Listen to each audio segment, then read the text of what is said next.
They dragged Sabine Fenrow into the Moon-Rite Circle to prove she had no wolf, and no one asked why a woman with no wolf could threaten a rite built to reveal wolves. The whole Alpha Court came dressed to watch her body fail. The circle had been carved into white stone beneath the open roof of Silvermarrow Court, where the full moon could look down without mercy. 12 black pillars surrounded it, each one hung with silver chains ending in hooks shaped like wolf claws. The nobles called them guiding chains. Sabine had seen enough lower pack punishments to know better. A thing could be called guidance and still leave marks, and a rite could be called proof while measuring ownership. The Moon-Rite did not create wolves. It weighed who still owned the right to answer the moon. And ownership, unlike blood, could be stolen. Sabine stood barefoot at the center of the circle in a plain gray shift, wrists bound before her, dark hair loosened by the guard's hands. Her throat was dry. Her knees wanted to shake, but she locked them. If the court had brought her here to collapse, she would at least choose how long she stayed upright. Above the lower steps, noble families waited in moon-white cloaks, their wolf crests stitched in silver thread.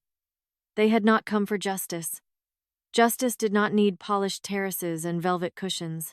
They had come to see a wolfless lower fen woman pulled open under moonlight, so their own bloodlines could look pure beside her absence. High Moon Speaker Varka Knoll lifted her crescent staff beside the ritual altar. She was tall and narrow, wrapped in white robes layered like folded frost. Tiny moonbones hung in her pale braids, clicking softly whenever she moved. Her calm was the most frightening thing about her. "Sabine Fenrow of the lower fen packs," Varka said. "You stand accused of false pack belonging." Sabine raised her head.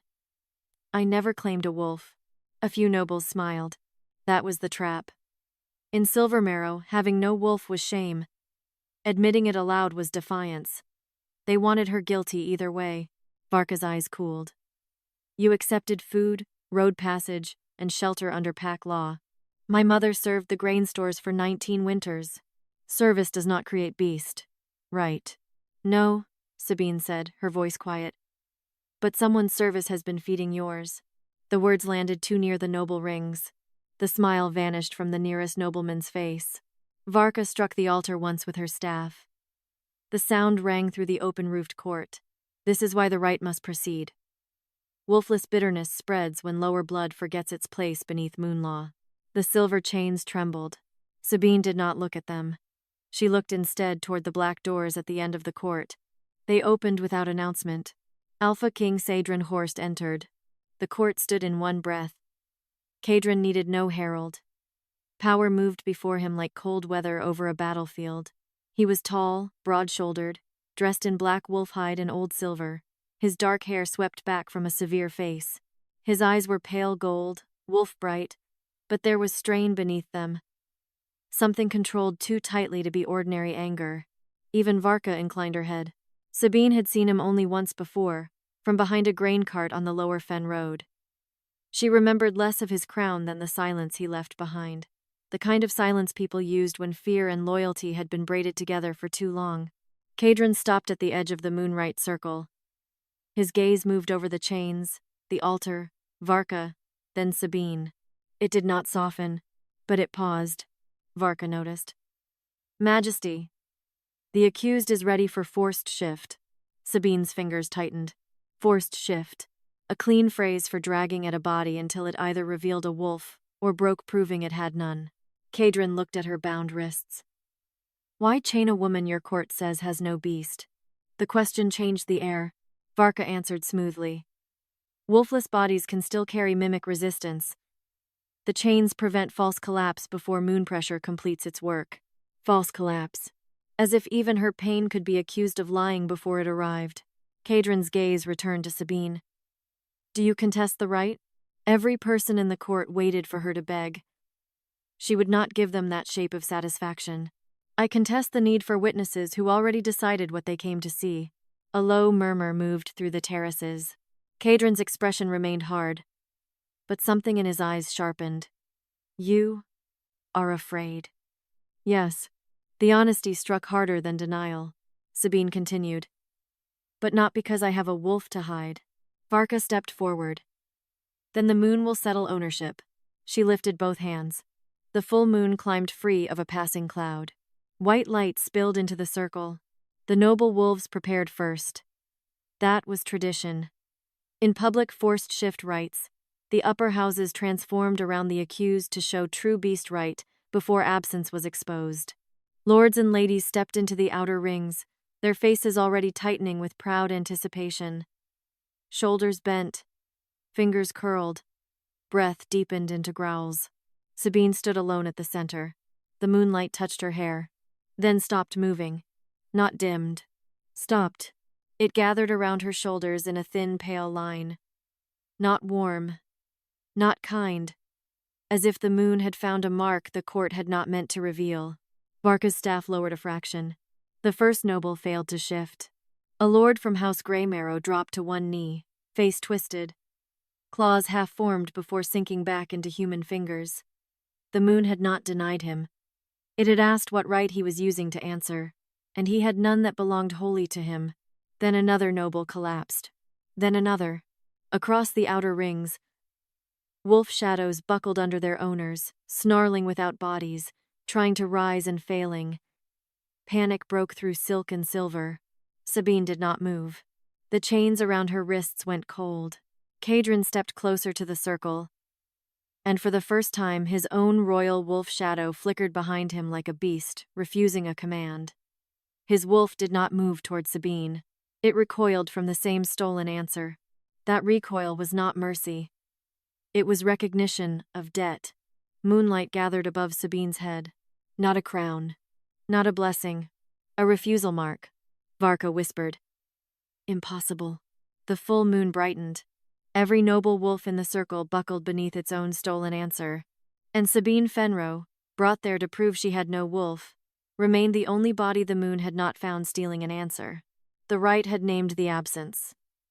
It had not yet named who had emptied her. The Moon-Rite had refused the noble wolves, but not yet named whose shift right they had been using. A stolen answer could name the theft. It could not yet name the hand that signed it into law. The failed transformations did not end the right. Failure was not justice. In Silvermarrow, it was only another record waiting for a priest to rename it. That was the first cruelty Sabine Fenrow understood. The noble houses had fallen to their knees around her, claws half-born, wolf shadows buckling beneath silk cloaks and silver crests. Their bodies trembled under the moon's question, but Sabine's chains still held. No guard stepped forward to loosen them. No elder called the accusation false. No one in Silvermarrow Court looked at the wolfless woman in the center and said the word innocent. Because the Moon-Rite had only refused an answer, it had not yet assigned blame. Sabine stood barefoot in the center of the white stone circle, wrists bound, moonlight lying around her shoulders in a thin, pale mark that felt neither warm nor kind. It did not shield her from the cold. It did not break the silver chains. It did not lift her above the court. It simply held her body in place as the one point the right had not found stealing. Around her, noble wolves strained and failed. A lord from House Greymarrow clawed at his own chest, furious that his beast would not rise. A woman from House Von Tell sobbed through clenched teeth as her wolf shadow snapped behind her without forming flesh. Others tried again and again, shoulders jerking, spines bowing, eyes flashing with borrowed silver that would not obey. Borrowed. The word entered Sabine before the right spoke it. High Moon Speaker Varka Knoll slammed her crescent staff against the altar. Hold the circle. Do not let the accused contaminate the outer rings. Accused. Sabine almost laughed. But the chain at her wrist scraped bone when she breathed too deeply. Alpha King Caedran Ghorst stood at the edge of the circle, still as a blade. His royal wolf shadow flickered behind him, larger than any noble beast, black-edged beneath moonlight. It did not move towards Sabine. It did not bare teeth at her guards. It recoiled from the failing noble rings, as if the same wrongness that bent their bodies had touched his own bloodline. That recoil was not mercy.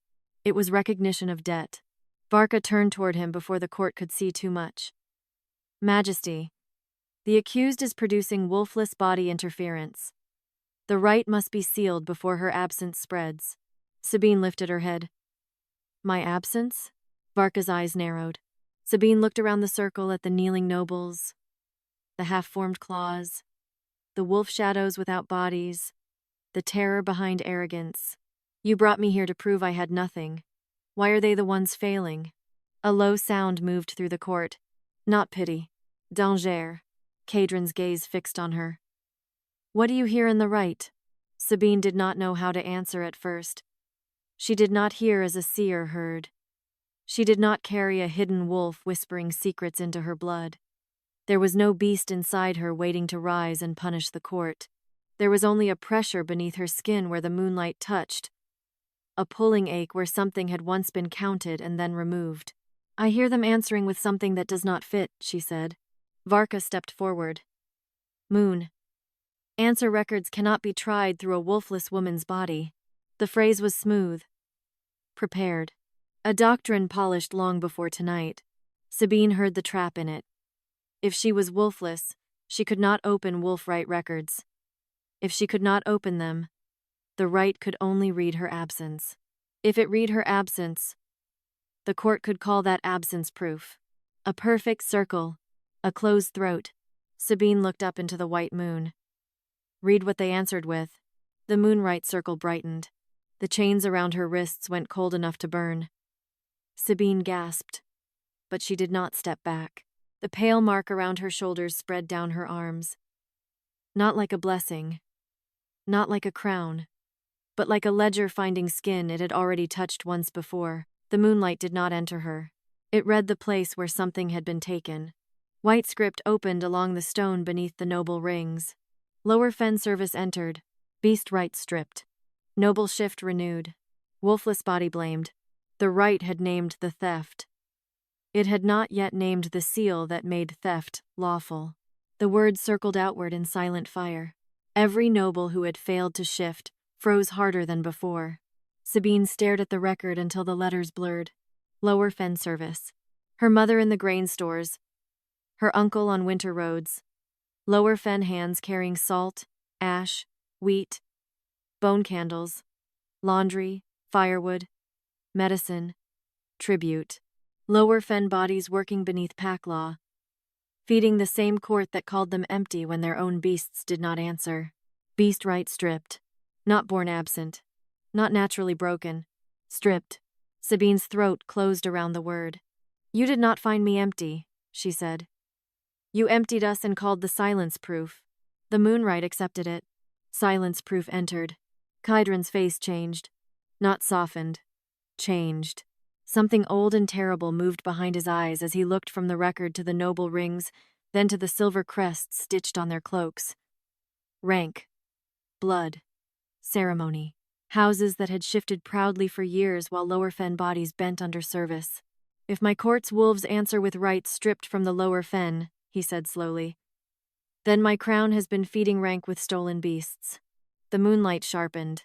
Crown feeding entered. The moon did not stop there. It waited for the signature. Varka's calm fractured by a breath. Majesty. The record is incomplete. Service rights are redistributed under moon law to preserve noble protection over weaker packs. Sabine turned toward her. Protection does not leave people wolfless. Protection does not need stolen bodies to stand. Enough. Varka raised her staff. Silver-white runes burst from the altar and rushed across the circle, trying to cover the record before the noble terraces could read it twice. The script dimmed. Beast rite stripped flickered. Wolfless body blamed cracked at the edges. Caedran moved one step forward. The Moon-Rite flashed a warning at his feet. Forced royal break collapses moon answer record. Lower Fen theft sealed. Wolfless body remains proof. That was the trap. If the king saved her too soon, the record would die wearing her guilt. He stopped. Sabine saw the cost of that restraint. Saw the fury in his shoulders. Saw, too, that it did not free her. The chains stayed cold around her wrists. The moon was not protecting her. It was using her absence as the only clean surface left to read. Sabine forced herself to stand taller. Do not seal what they took. The final line burned through Varka's runes before the circle dimmed. Sabine had not failed to carry a wolf. The Moon-Rite had found her body empty, because Lower Fen beast rights had been stripped from servants and fed into noble bloodlines. renewing their shifts while leaving the bodies they took from to be called Wolfless. The Moon-Rite had named the stolen beast rights, but not who signed their transfer into noble blood. A signed transfer could name the hand. It could not yet name the mouth that had been answering with what it swallowed. The white script from the last reading still trembled along the stone, half covered by Varka Knoll's sealing runes. Lower Fen service entered had faded to a thin line. Beast right stripped flickered beneath the crescent altar. Noble shift renewed pulsed under the knees of the upper houses, where lords and ladies remained bent in failed transformation, breathing hard through mouths that had expected fangs. Sabine Fenrow still stood at the center, bound, barefoot, not chosen, not crowned, not free. The moonlight around her shoulders had thinned into a pale ring that felt more like a mark of custody than blessing. It did not warm her wrists, where the silver chains had burned cold against the skin. It did not force the guards back. It did not lower Varka's staff.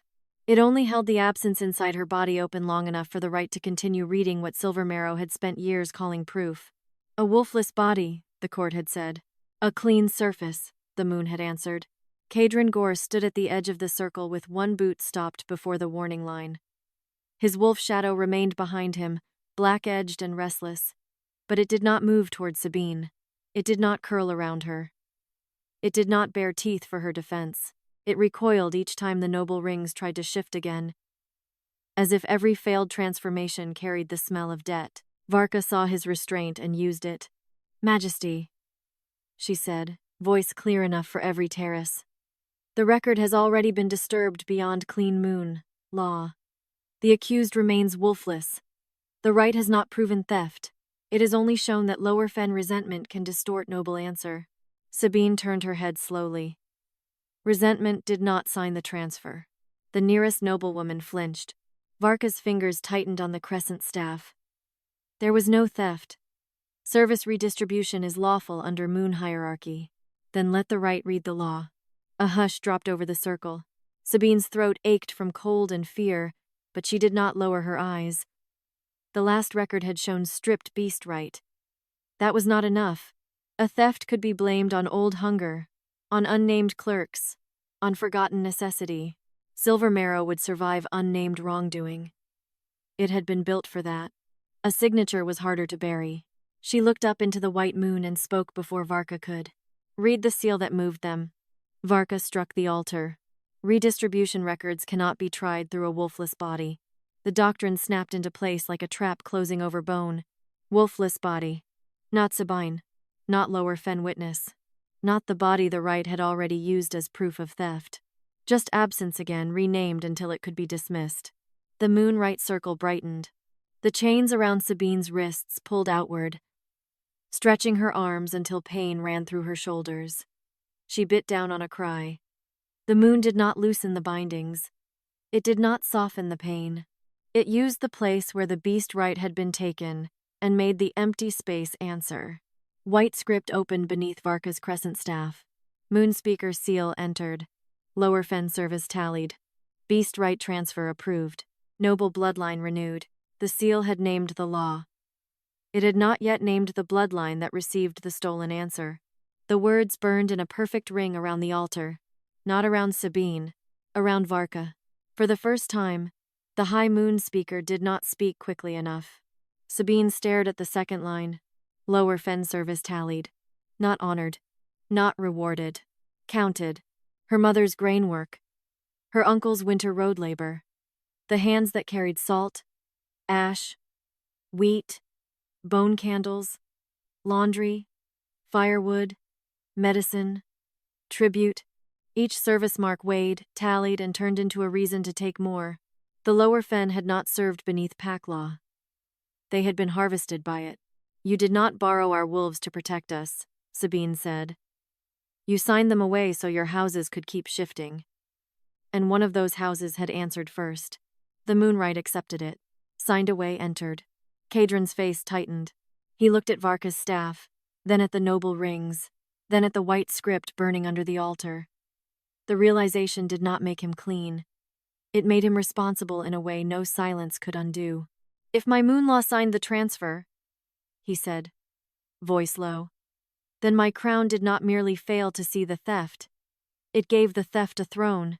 The words moved through Silvermarrow Court like a blade drawn in public. Crown-enthroned theft entered. The moon did not stop at the throne. It turned toward the noble crests. Varka lifted her staff higher. Majesty, Moon law preserved the upper houses because the upper houses preserved the kingdom. Lower fen service debts were converted into protection structure.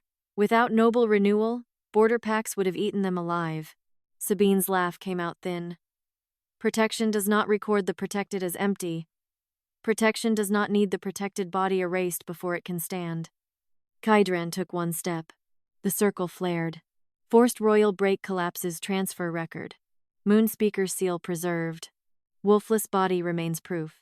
He stopped. Sabine saw fury move through him. She saw the instinct to break the chain, to tear Varka from the altar, to make one kingly motion and call it justice. She also saw the warning beneath his feet. If he broke the circle now, Varka's seal would survive as law. The record would collapse, and Sabine would remain the wolfless woman who disturbed a noble right. That was the trap. Rescue too early would leave the theft wearing her skin.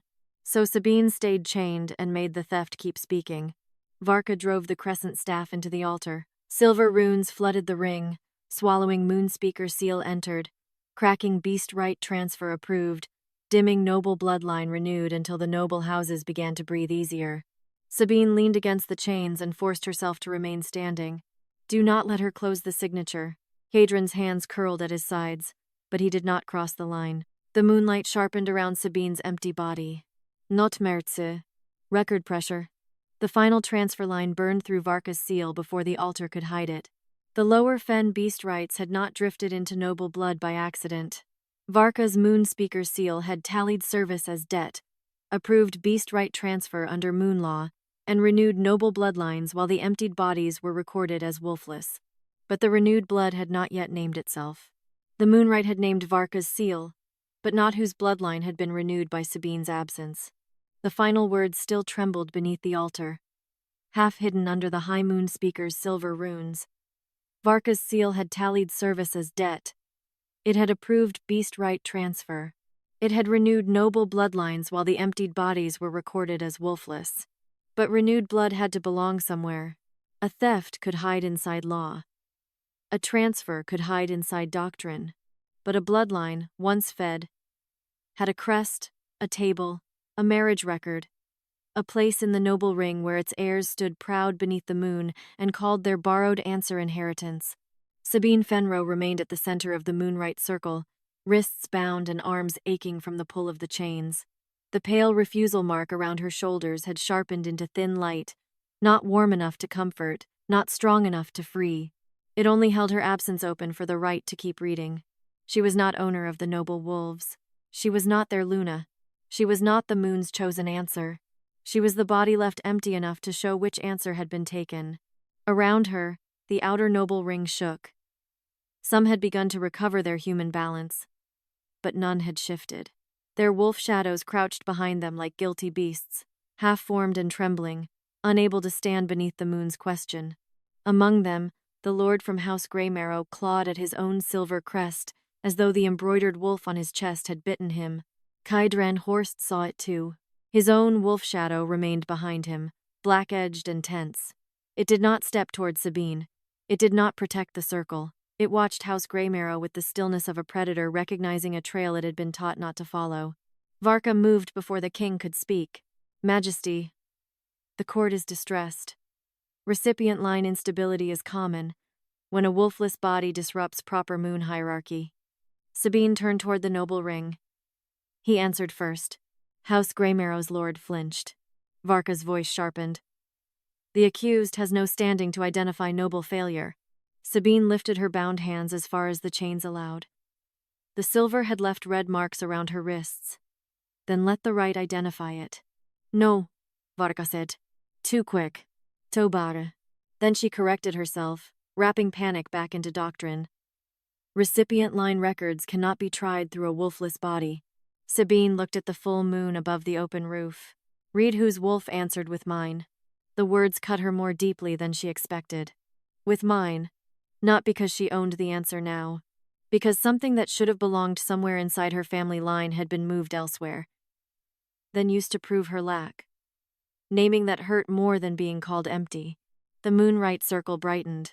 The light did not cradle her. It did not loosen the chains.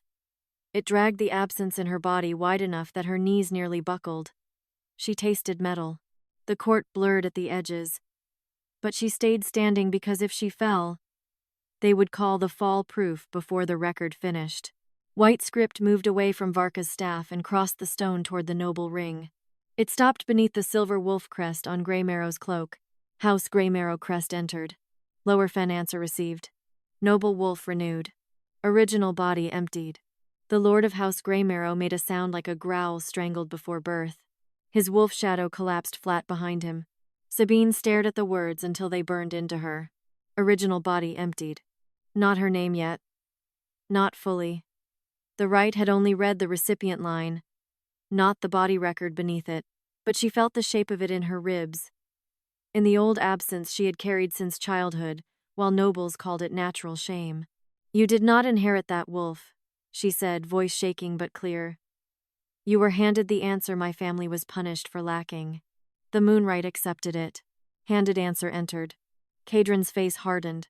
If a noble house shifted with a lower fen answer, he said, then my court has been calling theft inheritance. The words passed through the terraces like a blade beneath silk. Varka struck the altar with her crescent staff. Noble inheritance is not theft. Greymarrow holds historic moon service rights. Sabine looked at the record under the Greymarrow crest. Historic rights do not need an original body emptied. The lord from House Greymarrow tried to stand. His knees failed under him. Majesty, this is slander through ritual shock. Caedran did not look at him. The right named your crest. The right is contaminated. Varka lifted her staff again, silver light gathering along its crescent head. A wolfless body cannot accuse a noble bloodline of wearing it. The phrase sickened Sabine. Wearing it. That was exactly what the noble ring had done.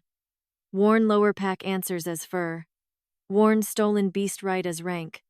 Worn absence on bodies like hers, and called it proof of inferiority. Varka slashed the staff toward the Greymarrow crest. Silver runes poured over the stone, sealing House Greymarrow crest entered first, then lower fen answer received. The lord's breath steadied as the record dimmed.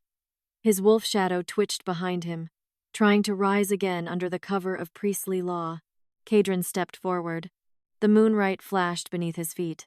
Forced royal break collapses recipient line record. Greymarrow inheritance preserved. Wolfless body remains proof. He stopped again. Sabine saw the fury in him. She also saw the trap holding him. If he broke the ring now, Greymarrow would become victim of royal interference. Varka would call the record unstable, and Sabine's emptiness would return to being the only official fact. So she stayed chained. So the theft had to keep speaking. Sabine leaned into the silver bonds until pain shot through her shoulders. Read before she gives his wolf back its stolen mouth. The moonlight sharpened. Not kindness. Pressure.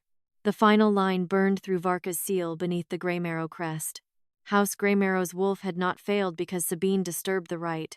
It had failed because its noble shift had been renewed with a lower fen moon answer, received under Varka's seal while the original body was left empty enough to be called wolfless. House Greymarrow's crest kept glowing after Varka's seal tried to smother it. Not brightly, not triumphantly. It burned like a name refusing to drown.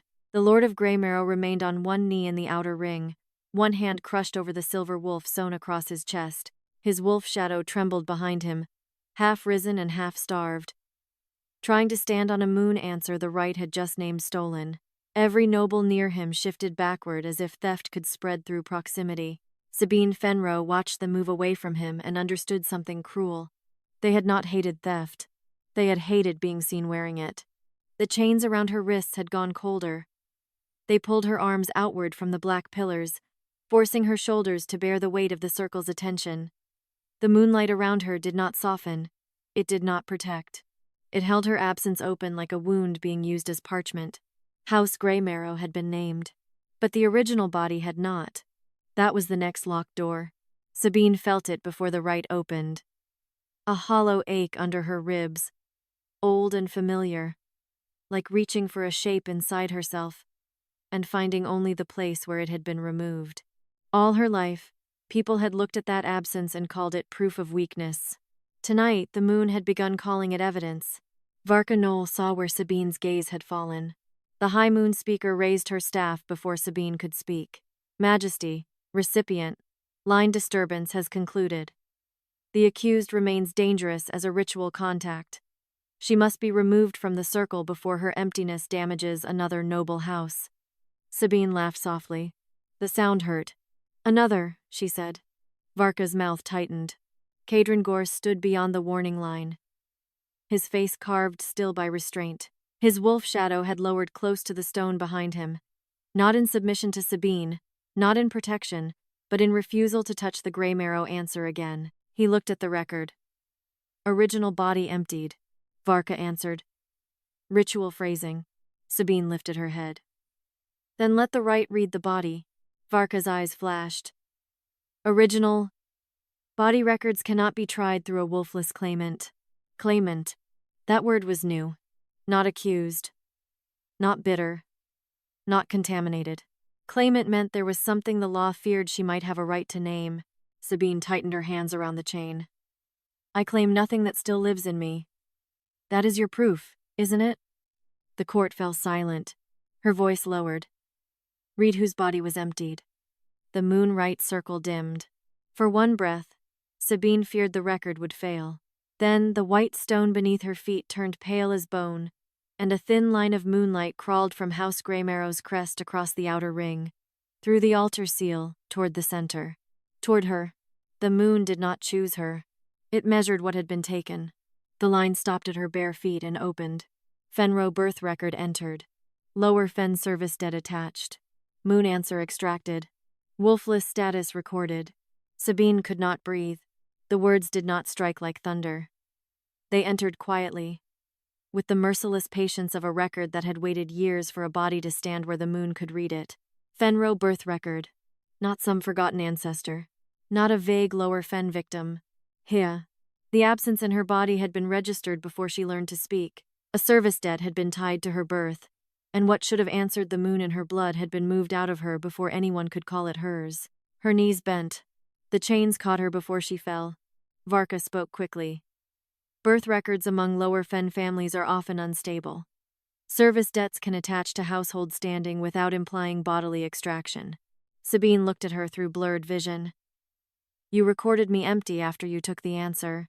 The right accepted it. Empty after extraction entered. Caedran's expression changed with pain he had no right to make central.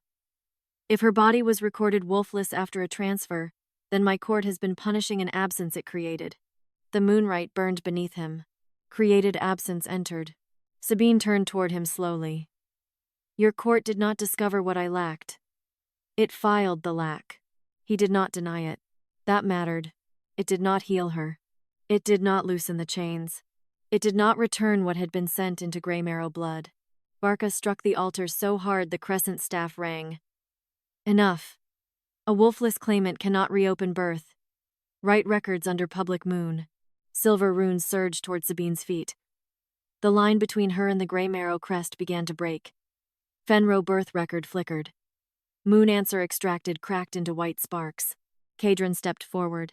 The circle warned him at once. Forced royal break collapses original body record. Greymarrow renewal preserved. Wolfless status remains lawful. He stopped with visible effort. Sabine hated the relief she felt. She hated that his restraint mattered more than his anger. She leaned against the chains, shoulders shaking, and forced the words out. Do not save the silence. Make it finish. Caedran's hands curled at his sides, but he stayed outside the line. Varka's seal pressed harder. Sabine bowed her head, then lifted it again. Read who received my moon. Answer. The Greymarrow Lord made a broken sound. The moonlight sharpened between them.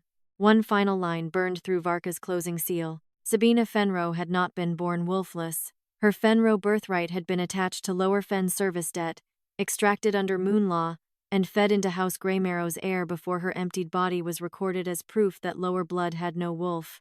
The Greymarrow heir tried to stand, and the moon made his borrowed wolf kneel again. That was the consequence the court could not pretend away.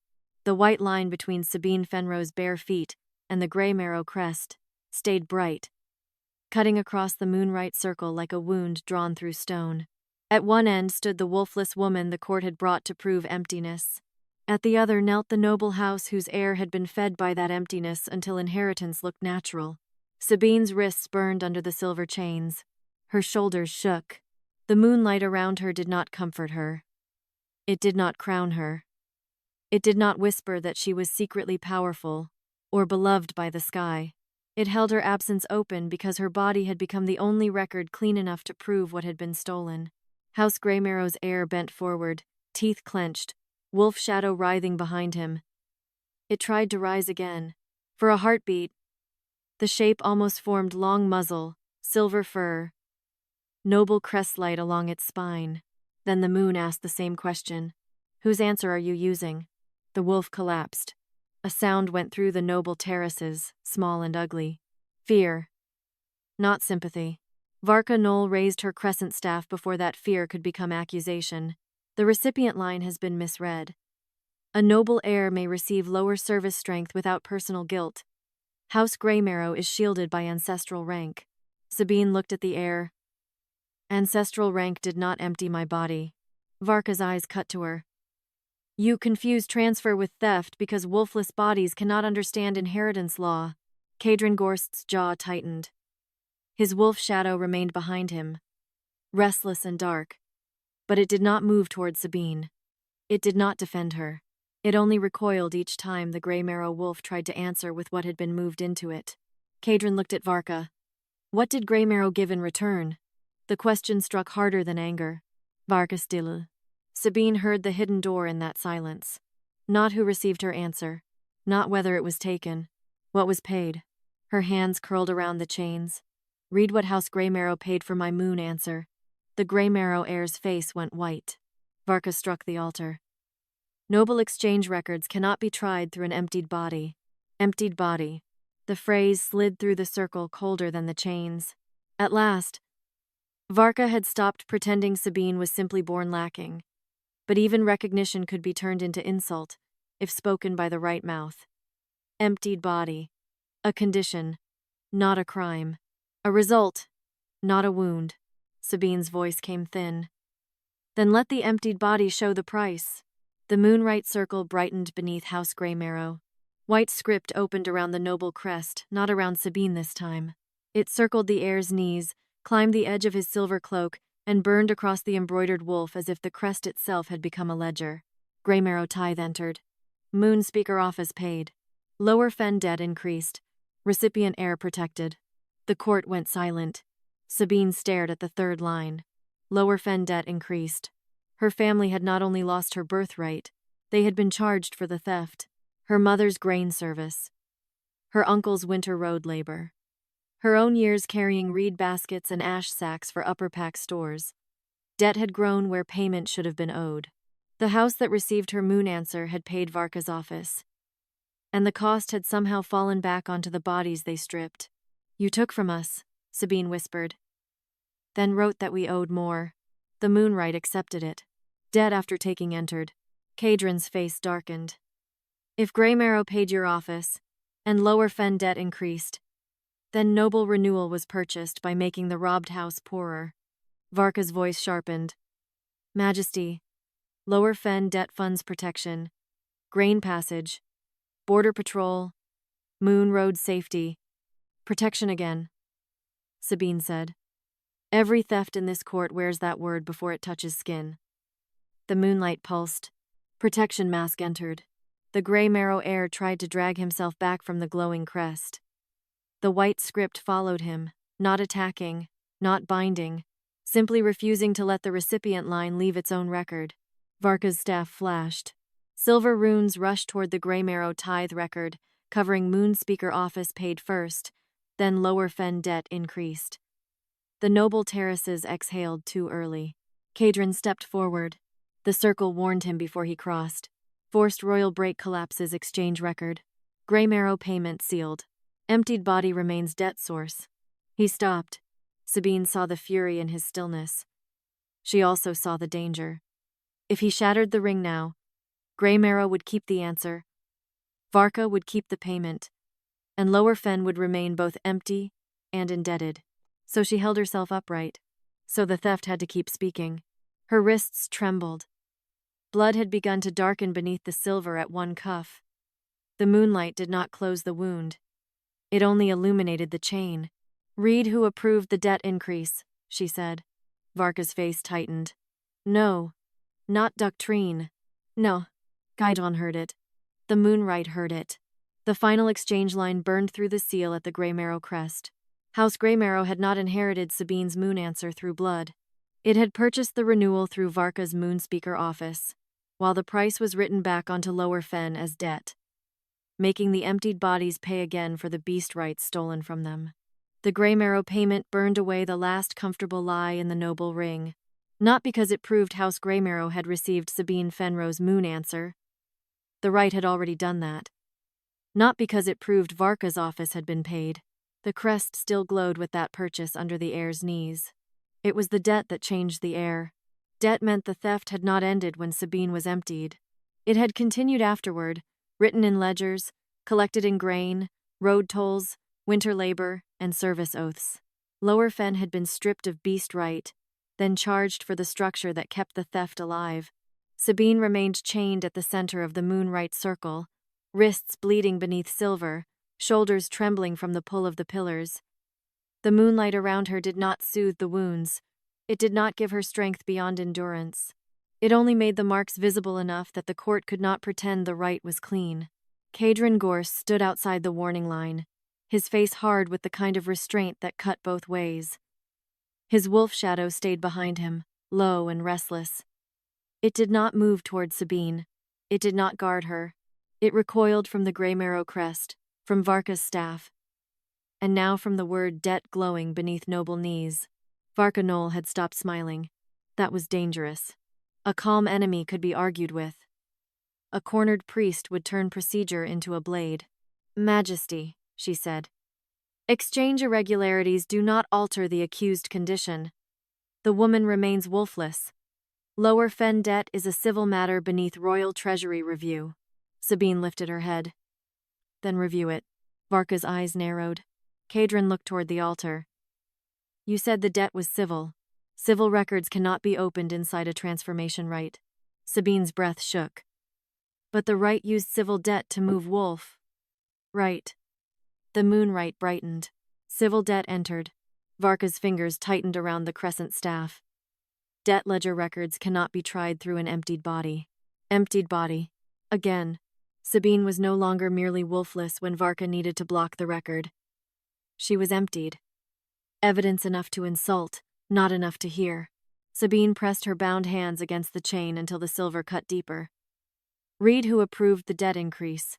The white stone beneath the altar did not answer at once. For one terrible moment, Sabine thought the record had reached the edge of what her absence could bear. Her vision blurred. The noble rings swayed. The moon above seemed painfully far away, not loving, not wrathful, only exact. Then the line under House Grey Marrow's crest crawled toward the royal dais, toward the black steps where Caedran's throne waited. The script opened. Royal Treasury mark entered. Lower Fen debt raised. Protection fee accepted. Moon speaker transfer concealed. Caedran went still. That stillness did more than fury would have. It showed every noble in the court where the record had landed. Not only Varka, not only Grey Marrow, the crown. Sabine stared at the words until they blurred into silver-white fire. Protection fee accepted. Her mother had paid in grain measures after harvest. Her uncle had paid in winter road service.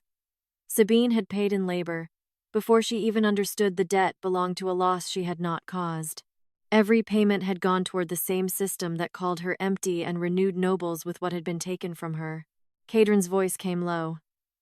"My treasury accepted the fee." Varka answered quickly. "All protection fees pass through crown accounts. The throne cannot personally examine every lower pack levy." "No," Sabine said before she could stop herself. "It only spends them." The line flared.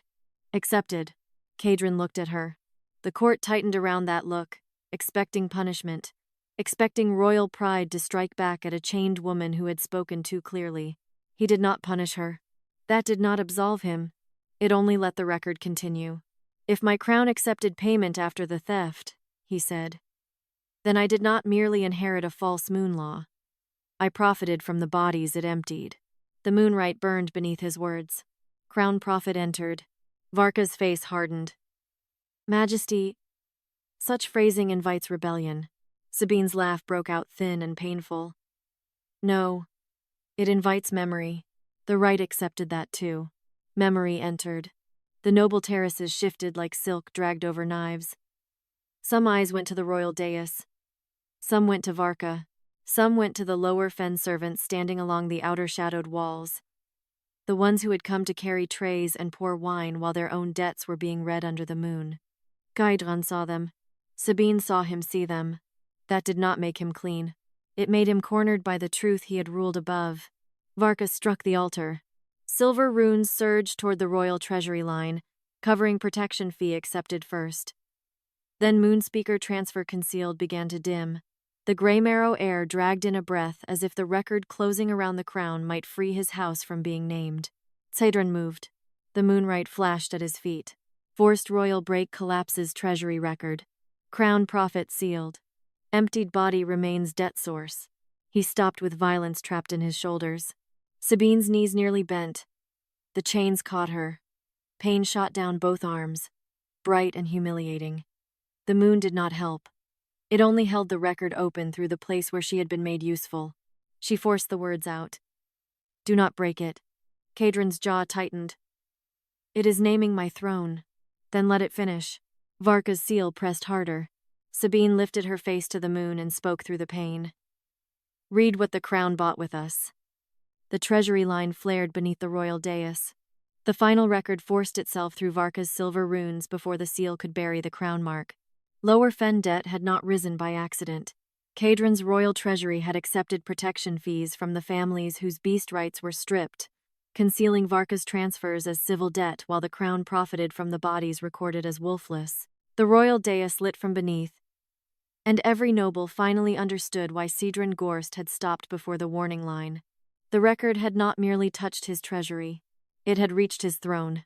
Silver-white script ran up the black steps like frost-climbing bone, stopping below the seat where generations of Alpha Kings had ruled beneath the full moon. The words Crown Prophet entered still burned near Caedran's boots. The nobles did not look at Sabine first now. They looked at him. That was new. Not mercy, not justice. Only fear turning toward a larger body. Sabine Fenrow remained chained in the center of the Moon-Rite Circle, wrists cut under silver, shoulders aching from the pull of the pillars. The moonlight around her had thinned until it looked almost sharp, a pale outline around the absence the court had once called shame. It did not loosen her bonds. It did not send the guards away. It did not place a wolf inside her chest. The moon had not chosen her. It had found a record clean enough to hurt the powerful. Caedran stood outside the circle with his wolf shadow low behind him, black-edged and restless. It did not move toward Sabine. It did not protect her from Varka. It stared at the royal dais as if recognizing a scent buried under old law. Varka Knoll saw that turn. Her voice hardened. "Majesty, treasury lines are outside the scope of Moon-Rite transformation. The accused has forced a civil debt reading into royal moon space." Sabine swallowed against the pain in her arms. "The debt bought something." Varka's eyes cut to her. "A wolfless body cannot question crown use." Caedran's gaze remained on the glowing steps.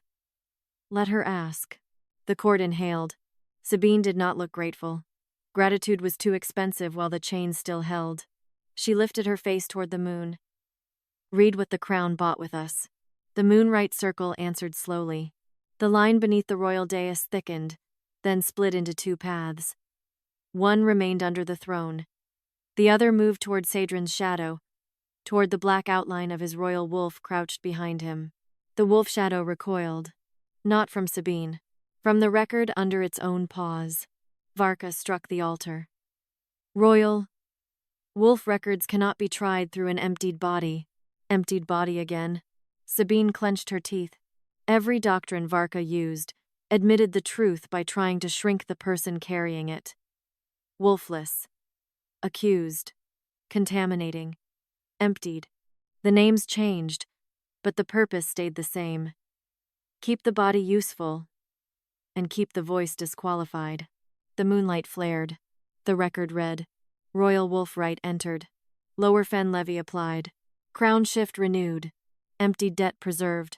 Caedran did not move. His wolf shadow did. It shuddered behind him, not rising, not attacking, not shielding Sabine.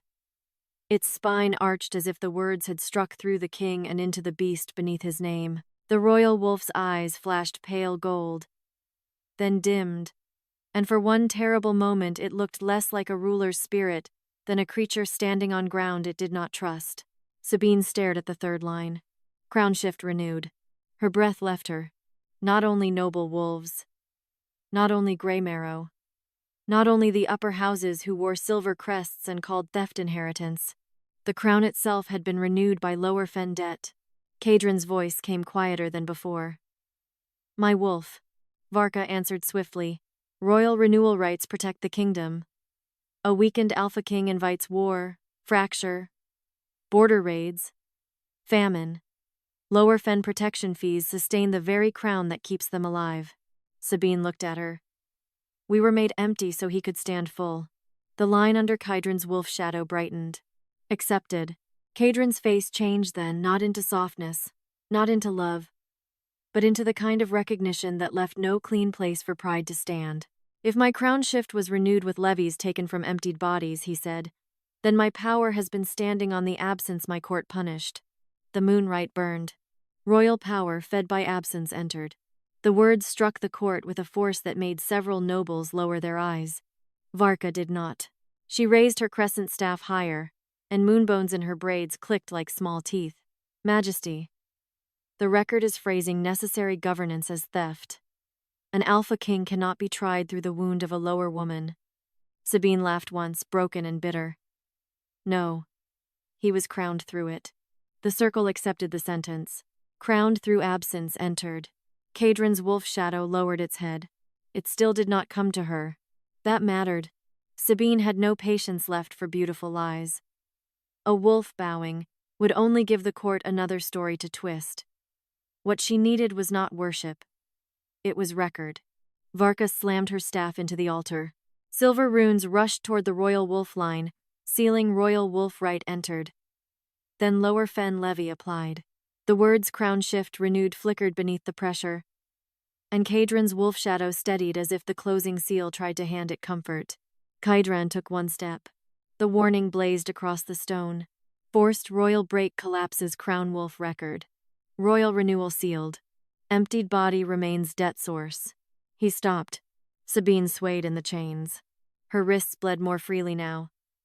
The moonlight showed every red line but healed none of them. She wanted the circle broken. She wanted the chains gone. She wanted the court forced to look at her without making her body continue paying for proof. But if Caedran broke it now, Varka would keep the crown wolf record sealed, and Sabine would remain the emptied body blamed for disturbing royal strength. So she held herself upright. Let it finish, she said. Caedran's hands curled into fists. It is naming my wolf. Then listen to what yours has been standing on. Varka's seal pressed harder. The royal wolf shadow shook, refusing the comfort the runes tried to restore. The final line burned through beneath its paws. Caedran's royal wolf had not recoiled from Sabine because she carried danger. It had recoiled because the crown shift itself had been renewed with lower fen levies drawn from emptied bodies, preserving his power while the people stripped to feed it were recorded as wolfless. The royal wolf's knees bent before the throne did. That was what broke the noble silence. Caedran Ghorst did not fall. He remained standing at the edge of the Moon-Rite Circle, shoulders rigid, hands clenched, face carved into the brutal restraint of a king who had just heard his power named as debt. But behind him, his wolf shadow lowered until its muzzle nearly touched the stone. Not to honor Sabine, not to beg the moon, but because the record under its paws had made standing feel dishonest. The court saw it. The Alpha King's wolf had bowed to the weight beneath its own strength. Sabine Fenrow swayed in the center of the circle.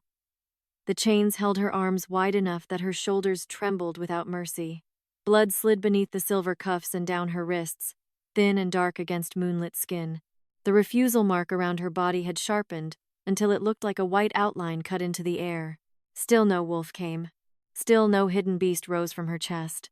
Still the moon did not choose her. It only made her emptiness impossible to rename. Varka Knoll lifted her crescent staff with both hands. Majesty, the royal wolf has entered submission shock. If this continues, the court will interpret instability as weakness. Caedran's voice came low. The court has interpreted theft as strength for years. The Moon-Rite accepted it. Theft as strength entered. A few nobles stepped back as if the words had teeth. Varka turned sharply toward the altar. The rite must be closed before hostile phrasing damages crown continuity. Sabine forced her head up. Continuity. The word tasted like ash. Every layer had carried one beautiful word over one ugly act. Protection. Renewal. Inheritance. Treasury. Continuity. The same blade, wrapped in different silk. What keeps it continuing? She asked. Varka's face went still. That stillness told Sabine where the next door stood. Caedran looked from Sabine to Varka. Answer her. Varka did not look at him. Crown. Continuity records. Cannot be tried through an emptied lower fen body. Emptied lower fen body. Sabine almost smiled. Varka's doctrines were running out of clean names. She drew a breath through the pain in her arms. Read what keeps his wolf renewed. The Moon-Rite Circle dimmed. For one terrifying heartbeat. Nothing answered. The noble houses remained half-collapsed in their outer rings. The gray marrow crest still glowed under a failing air. The royal dais flickered with old treasury lines. Caedran's wolf shadow trembled, caught between rank and record. Then the crescent altar split its light into 4 pale lines. One line ran to Varka's staff. One ran to the royal dais. One ran to House Greymarrow. The last ran back into the absence around Sabine's body. The record opened. Crown continuity rite entered. Moon speaker staff anchored. Lower fen absence pledged. Royal wolf renewed. Sabine's stomach turned. Absence pledged. Not beast right now. Not service. Absence. They had not only taken what should have answered inside her, they had kept the emptiness itself active, useful, recorded. Her lack was not an accident left behind after theft. It was a continuing pledge. As long as Silvermarrow needed noble wolves and crown strength renewed, bodies like hers had to remain officially empty. Caedran read it too. His face went cold with a guilt too large for one apology to survive. My wolf is renewed by keeping their absence open. Varka's voice sharpened. Your wolf is renewed by lawful continuity. Lower fen emptiness is a registered condition under moon hierarchy. Sabine whispered. Registered because you needed it to keep feeding. The rite accepted it. Registered feeding entered. Caedran turned toward Varka fully.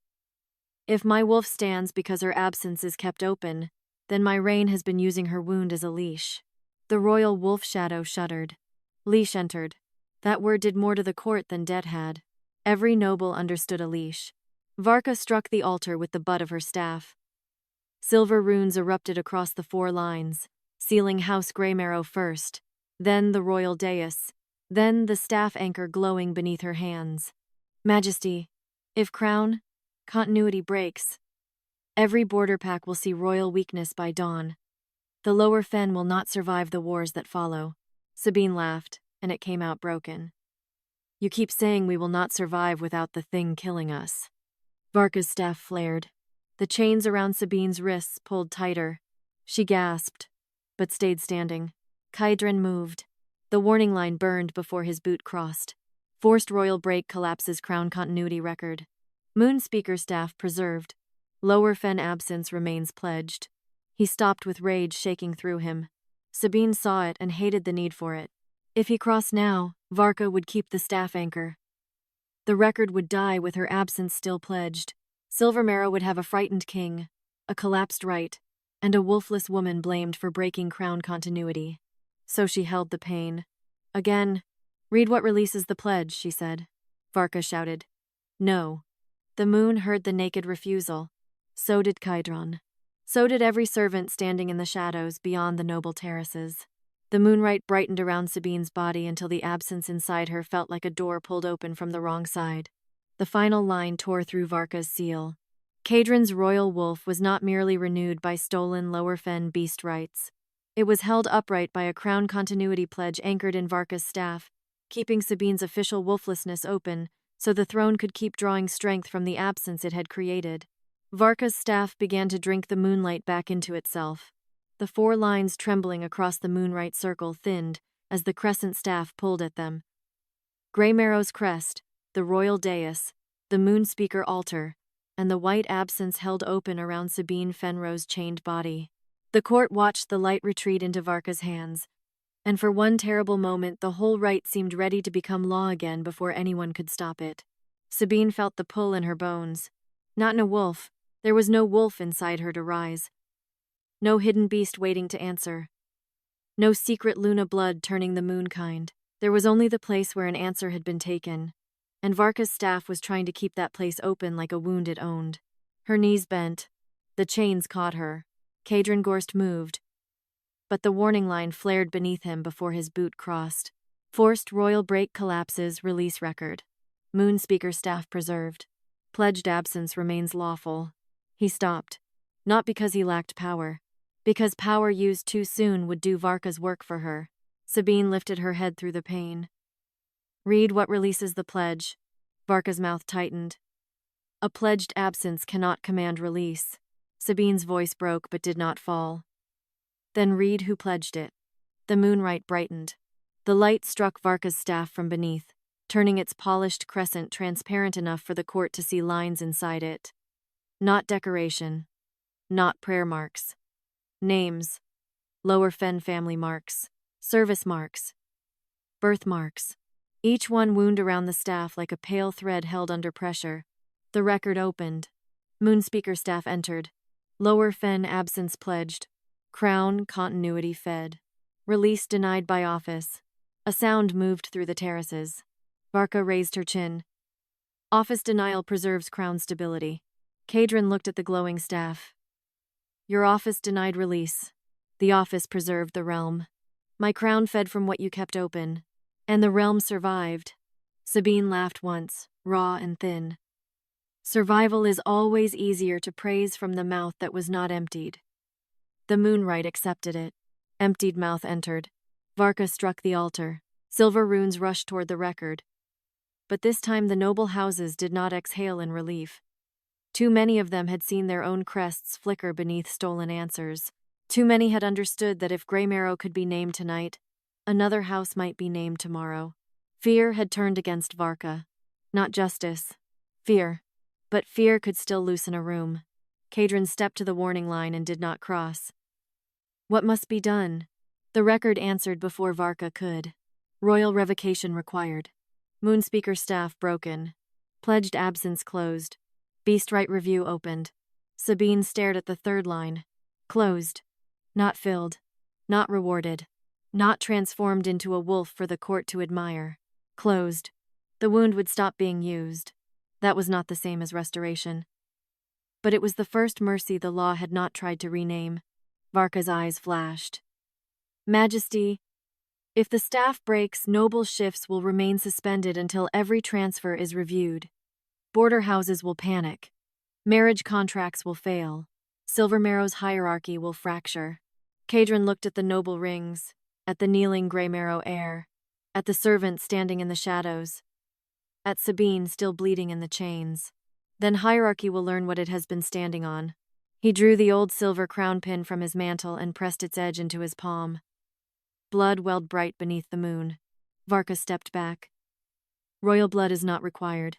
No, Caedran said. Accountability is. He let the blood fall onto the warning line. The Moon-Rite did not flare like a blessing. It accepted a payer. Royal revocation entered. Caedran reached for Varka's staff. She did not confess. She did not beg. She held it tighter and said, A wolfless woman will break your throne. Sabine met her eyes. No. Your throne broke us first. The line struck the staff. Caedran seized the crescent and snapped it across his knee. Silver light burst outward. Not warm. Not gentle. Exact. The chains around Sabine's wrists fell open. She collapsed to one knee before she could stop herself. Palms hitting stone, breath tearing through her throat. No wolf shadow rose behind her. No moon crown formed above her head. The noble wolves did not suddenly bow in worship. They remained suspended in their failed shifts, held under review by the record they had fed from. The Moon-Rite read its final judgment. Moonspeaker seal voided. Crown continuity pledge broken. Lower fen absence closed. Stolen shifts under review. Sabine touched her wrists. Then the center of her chest. Still empty, but no longer open for them to use. Caedran came no closer until she looked up. "May I help you stand?" he asked. The court heard him ask. That mattered. Sabine breathed through the ache. "You can answer for the law first." His face tightened. "I will." "No," she said. "Not later. Not in a sealed chamber." Caedran turned to the court. His wolf shadow stood behind him, weaker than before, but clearer. No longer leaning on the stolen pledge beneath Sabine's name. "Every noble shift granted through Lower Fen transfer is suspended," he said. "Every service debt tied to beast. Right removal will be opened. Every wolfless record created by Moonspeaker law will be reviewed before the full court." Varka stood with the broken staff halves in her hands, pale with fury. "You will weaken your own crown." Caedran looked at Sabine. "Then let the crown become honest before it becomes strong again." Only then did Sabine take his offered hand. She rose on her own feet. Not chosen, not crowned, not suddenly made whole for their comfort. Recognized. The moonlight around her faded, leaving only the white stone, the broken chains, and the court forced to see that the woman they had called Wolfless had been the record of what they stole.